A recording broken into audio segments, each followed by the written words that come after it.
Are you at peace right now? Before you answer, I want you to stop. Stop for a second. Because the answer you're about to give might be the biggest lie you tell yourself every single day. I know you're watching this video for a reason. Maybe you clicked without thinking. Maybe something in the title touched that part of you that knows something is wrong. You wake up, follow your routine, do what you need to do, go to sleep. And in the middle of all that, you tell yourself, everything's fine. I'm at peace. But let me ask you something that maybe no one has ever had the courage to ask you. Is this peace you feel real? Or is it just the absence of noise? Because there's a brutal difference between true peace and what I call false peace. And that difference? It's destroying blessings that already had your name written on them. Over the next 40 minutes, I'm going to open your understanding to something that will completely change the way you see your spiritual life, your relationships, your finances, your health, everything. But I need to warn you, this won't be comfortable. If you want to keep sleeping, if you want to keep pretending everything's fine, close this video now. But if you're ready to finally understand why blessings seem to pass you by, stay with me until the end. What I'm going to reveal in the last 10 minutes might be exactly the key you've been searching for your entire life. Let me tell you a story. There was a man who lived in an old house. The roof had leaks, the walls had cracks, the floor creaked with every step. But this man, instead of fixing the house, simply stopped looking at the problems. He put buckets under the leaks and pretended they were part of the decoration. He hung pictures over the cracks. He laid rugs over the broken floor. And every time someone asked about the house, he would smile and say, I'm at peace with my situation. I've accepted it. Years passed. One day, a storm came. Not just any storm, but the kind of storm that tests everything you've built. And the house? The house collapsed. Not because the storm was too strong, but because the problems he ignored for so long finally demanded their price. Do you understand what I'm saying? False peace is exactly that. It's you looking at real problems in your life and, instead of confronting them, putting a pretty label on top. You call acceptance what is actually fear. You call peace what is actually paralysis. You call faith what is actually escape. And you know what's most dangerous? This kind of peace feels good. It seems right. When you stop fighting against something, when you stop worrying, there's an immediate relief. Your body relaxes. Your mind quiets. And you think, this must be peace. This must be God showing me everything's okay. But let me tell you something that maybe no one has had the courage to tell you. Not all silence is peace. Sometimes, silence is just you giving up. Sometimes, calm is just you numbing yourself. Sometimes, what you call leaving it in God's hands is just you abandoning what was your responsibility. False peace is a poison disguised as medicine. It enters your life promising healing, promising rest, promising relief. But beneath that tranquil surface, it's corroding your blessings, one by one. Think with me.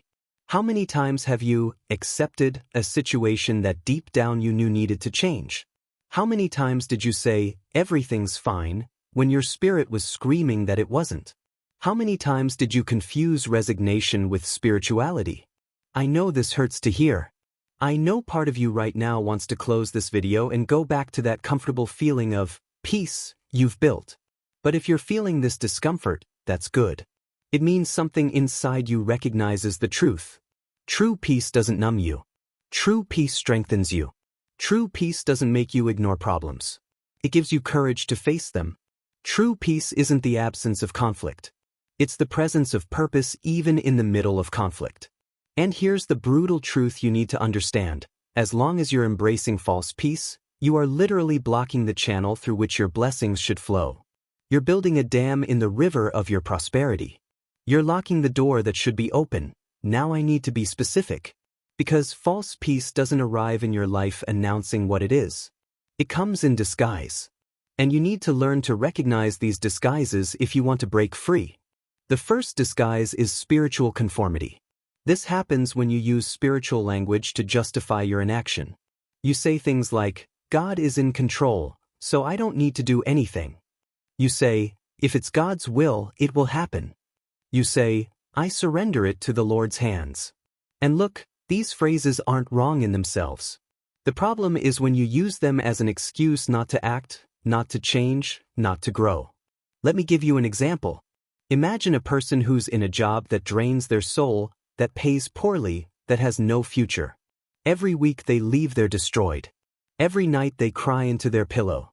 But when someone suggests they look for something better, they say, "No, I'm at peace with this. God placed me here for a reason. I'll wait for His timing." Is this peace or is this fear in disguise? Is this faith or is this escaping the responsibility of making a difficult decision? The Bible says that faith without works is dead. You can pray all day long, you can fast every week, you can decree and declare until you lose your voice. But if you're not willing to move, if you're not willing to do your part, you're using God as an excuse for your own paralysis. And God doesn't bless paralysis. God blesses movement. God blesses courage. God blesses people who are willing to step out of their comfort zone, even when it hurts. The second disguise is emotional denial. This is when you bury your true emotions and call it maturity. You're angry, but you say you're at peace. You're hurt, but you say you've forgiven. You're afraid, but you say you trust God. I'm going to tell you a secret that most people don't understand. Your emotions don't disappear just because you ignore them. They go somewhere. They transform into anxiety, into depression, into physical illness, into explosive anger that seems to come from nowhere. Have you ever wondered why sometimes you react disproportionately to small things? Why one wrong word from someone destroys you for days? Why you sometimes feel a deep sadness for no apparent reason? It's because you have a reservoir of unprocessed emotions inside you. And every time you say, "I'm at peace," when you're not, you're adding another drop to that reservoir. And when it overflows, and it will overflow, the damage is much greater than it would have been if you had dealt with each emotion in its time. True peace is not the absence of emotion. It's the presence of God in the midst of all your emotions. You can feel anger and still have peace. You can feel fear and still have peace. You can feel sadness and still have peace. Because true peace doesn't depend on how you feel. It depends on who you trust. The third disguise, and this is the most dangerous one, is compromise with mediocrity. This happens when you accept less than what God has for you and call it contentment. You live in a loveless marriage and say you're at peace. You live in financial scarcity and say money isn't important. You live without purpose and say you're satisfied with little. And before you misunderstand me, I'm not talking about greed. I'm not talking about greed. I'm not talking about wanting more just for the sake of wanting. I'm talking about something much deeper. When God created you, He placed inside you dreams, talents, a specific calling. He prepared blessings with your name on them. He designed a future of abundance for your life. Not just abundance of money, but abundance of love, of true peace, of purpose, of impact. But when you settle for less, when you call mediocrity my portion, you're basically telling God, "Thank you, but I don't want what you prepared for me. I'd rather stay here where it's safe." And here's the brutal truth: God won't force blessings into your life. If you want to live at the minimum, He will respect your choice. But don't confuse your choice for the minimum with God's will for you. Don't confuse your cowardice with contentment. Don't confuse your spiritual laziness with peace. Now I need to be even more direct. Because maybe you're thinking, okay, maybe I have a bit of this false peace in my life. But what's the real problem? I'm surviving. Things are working. And that's exactly what false peace wants you to think. It wants you to believe that surviving is enough. It wants you to accept working as your goal. But let me show you the real price you're paying. First, you're paying with your blessings. There are blessings that God has prepared for you that require action on your part. They require you to leave where you are. They require you to confront something. They require you to change. Think about Abraham. God told him, "Leave your country, your people and your father's household and go to the land I will show you." The blessing was there. The promise was there. But Abraham had to move. If he had said, "No, I'm at peace here where I am," he would have died in you, never knowing God's plan. Think about Moses. God told him to go to Pharaoh and free the people of Israel. But Moses could have said, "I'm at peace taking care of my father-in-law's sheep. I accept my life as it is." If he had done that, the people of Israel would still be in Egypt. How many promised lands, Have you lost because you were too at peace to leave where you were? Second, you're paying with your health. Science has proven this in many ways. When you live in a state of emotional denial, when you suppress what you feel, your body suffers the consequences. Chronic stress, even stress you don't consciously recognize, causes inflammation, weakens your immune system, increases risk of heart disease, affects your digestion, damages your sleep. That peace you built by ignoring your problems is literally making you sick. Your body knows the truth, even when your mind refuses to accept it. Third, you're paying with your relationships. People who live in false peace cannot have true intimacy.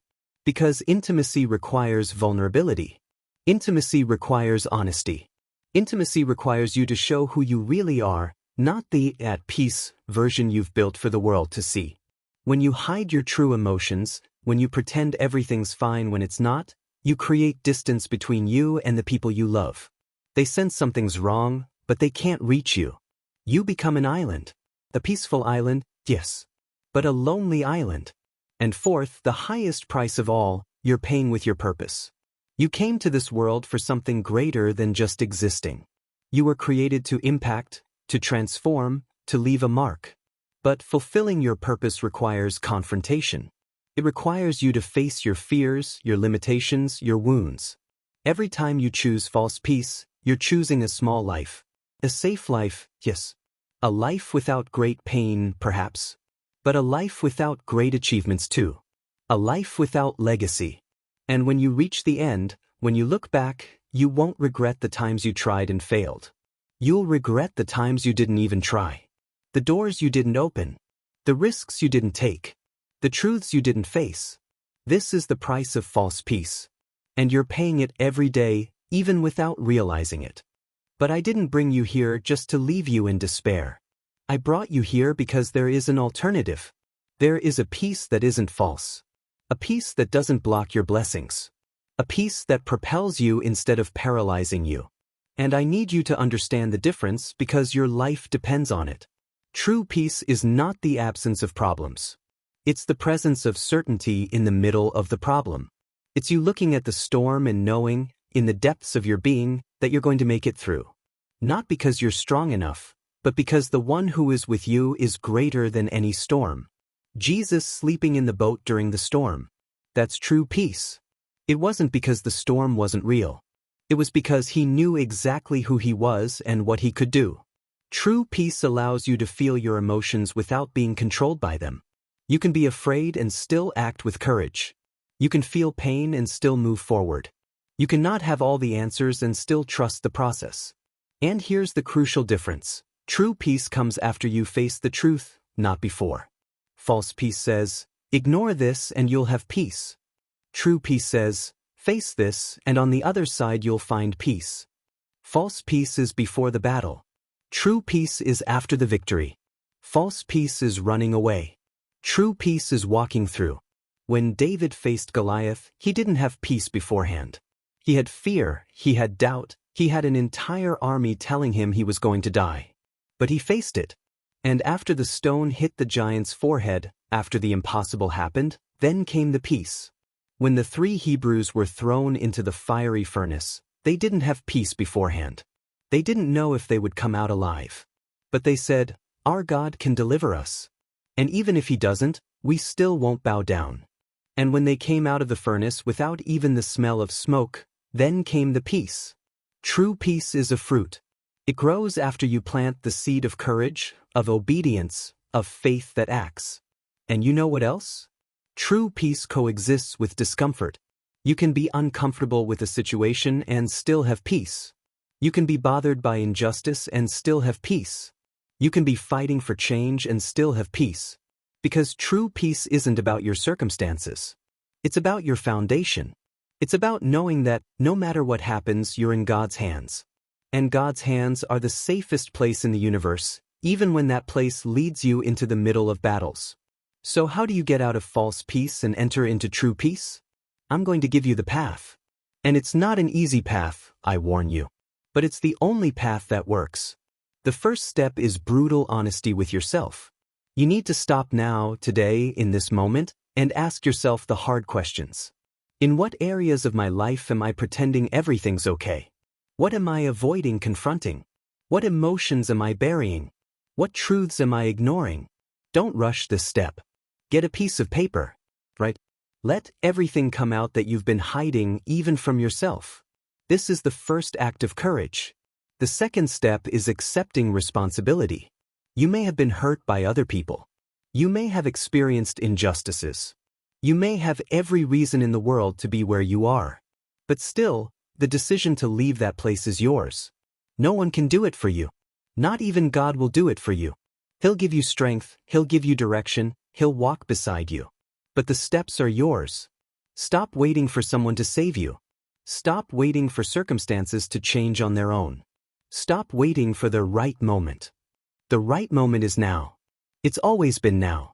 The third step is imperfect action. You don't need to have everything planned out. You don't need to have absolute certainty. You don't need to feel ready. You just need to take the next step. What's the next step for you? Maybe it's a difficult conversation you've been postponing. Maybe it's a decision you've been avoiding. Maybe it's asking for help, which for many is the hardest thing of all. Maybe it's simply admitting that you need change. Identify the next step. Just the next one. Not the complete plan. And take that step. Today. The fourth step is seeking community. You weren't made to walk alone. False peace thrives in isolation because when you're alone, there's no one to question your illusions. There's no one to show you what you don't want to see. Find people who speak the truth with love. People who won't agree with everything you say just to please you. People who love you too much to let you stay where you are. And the fifth step is true spiritual reconnection. Not the facade spirituality. Not the pretty words you say without feeling. A real reconnection with the living God. An honest prayer. A true surrender. Come before God and say, I've stopped pretending. I need you. Not just to bless me, but to change me. Not just to solve my problems, but to make me someone who can face problems. This kind of prayer changes everything. Because when you stop hiding, even from God, something supernatural happens. Grace finds room to work. Power finds an available vessel. Blessings find an unblocked path. You made it this far. And that tells me something about you. You could have closed this video when I said it was going to be uncomfortable. You could have left when I started confronting. But you stayed. You listened. Something inside you recognizes that you needed to hear these words. I know that right now you might be feeling a whirlwind of emotions. Maybe a bit of anger, a bit of sadness, a bit of hope mixed with fear. That's good. It means you're alive. It means the false peace is starting to crack. But I need to warn you about something. The enemy of your blessings won't give up easily. In the coming days, you'll be tempted to go back to false peace. It will seem easier. It will seem safer. That voice will say, things were fine the way they were. Why stir things up? Don't listen to that voice. It's a liar. It wants to keep you small. It wants to keep you trapped. I want you to do something right now. If this video touched your heart, if something here made sense to you, leave a comment telling me what truth you were avoiding. What area did you identify where you were living in false peace? I'll read it. I want to know. And more importantly, writing it will make it real. It will be your first act of courage. And if you know someone who needs to hear this, someone you know is trapped in this false peace, share this video with that person. Sometimes, the words we need to hear come through the people we least expect. Before you go, subscribe to the channel if you haven't already. Hit the notification bell. Because today's message is just the beginning. There's so much more I need to share with you. So many more truths that will set you free. Remember, on the other side of your fear is the life you should be living. On the other side of the truth you're avoiding is the blessing that has your name on it. Enough with false peace. It's time to truly live. I'll see you in the next video. And when we meet again, may you have already taken that first step. I believe in you. God believes in you. Now it's your turn to believe. Go with God. But go.